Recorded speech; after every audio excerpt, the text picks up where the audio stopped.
Assalamualaikum warahmatullahi wabarakatuh. Nama saya Aditya Pratama, kelas 9D, absen ke-1. Kali ini saya akan membawakan cerita berjudul Sepatu Butut karangan Eli Chandra.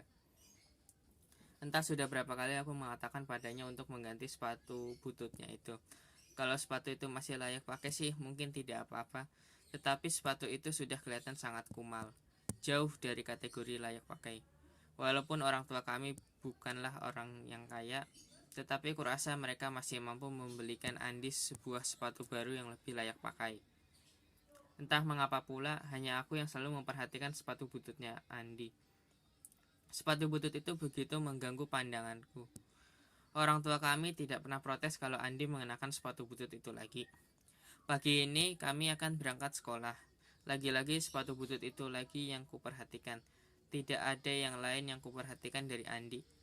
Aku jadi malas bila berjalan dengannya. Aku malu bila harus berjalan dengannya, seperti berjalan dengan seorang gembel.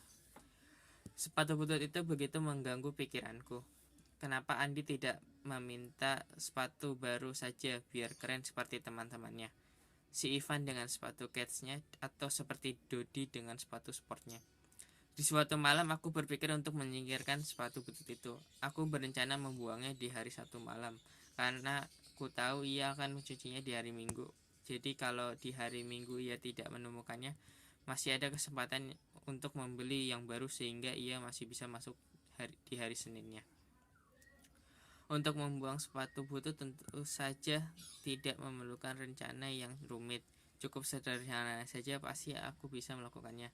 Hanya tinggal menunggu Andi tidur di malam hari dan kemudian aku tinggal menjalankan misinya. Hari yang kunanti pun tiba. Segera aku bersiap menjalankan misiku. Kulihat Andi sedang tidak ada di rumah. Aku lupa kalau Andi pergi bermain sepak bola di lapangan dekat rumah. Sepatu bututnya pun tidak ada di rak sepatu. Seandainya sepatu butut itu tidak dibawa, aku bisa membuangnya. Dan ketika Andi bertanya di mana sepatunya, aku bisa saja menjawab kalau sepatunya digondol tikus atau dipungut pemulung yang lewat. Ibu sampah Andi dari belakangku. Terkejut aku mendengarnya karena sedang membayangkan skenario yang pas untuk membuang sepatunya. Baru pulang ya? Tanyaku setengah tergagap sambil melihat sepatu butut yang sedang dipegangnya. Iya, sepatu Dodi jebol, Bu. Bubar jalan deh, katanya sambil membersihkan sepatunya di tanah menempel. Tiba-tiba ada rasa ingin bertanya kepada Andi, kenapa ia begitu sayang dengan sepatunya. Di, aku boleh bertanya, kenapa Andi tidak meminta sepatu yang baru? Karena ada ibu dan ayah. Sepatu yang ini sudah kusam warnanya. Sol sepatunya sudah tipis dan lapisannya pun sudah mengelupas. Apa Andi tidak malu memakainya? Tanyaku penasaran. Ah kakak lupa ya dengan sejarah sepatu ini. Ini kan sepatu yang dibelikan oleh nenek sebelum nenek meninggal. Waktu itu nenek pulang dari rumah sakit. Di perjalanan pulang, nenek mampir ke toko sepatu. Meski dengan susah payah, nenek masih saja memilihkan sepatu untuk Andi. Bagaimana bisa Andi menggantinya dengan yang lain?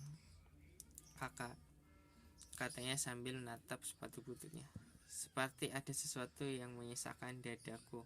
Hampir 2 tahun yang lalu, ibuku membelikan sepatu ini. Ibu berkata kalau ingin sekali membelikan sepatu karena sepatu Andi yang lama sudah tidak cukup lagi, tapi tanpa terasa ada genangan air di mataku. Kalau kakak mau membelikan Andi sepatu yang baru, Andi mau saja kok kak. Tapi izinkan Andi menyimpan sepatu ini setelah mencucinya ya kak. Andi tahu kok kalau kakak risih melihat Andi memakai sepatu ini karena sudah butut, pinta Andi. Ya Andi, boleh-boleh sekali. Nanti sepatunya dicuci yang bersih kemudian disimpan di tempat yang kering agar tidak mudah berjamur, kataku terharu. Terima kasih kak, kata Andi sambil tersenyum. Terima kasih. Itu tadi cerita yang saya sampaikan. Sekian dari saya. Wassalamualaikum warahmatullahi wabarakatuh.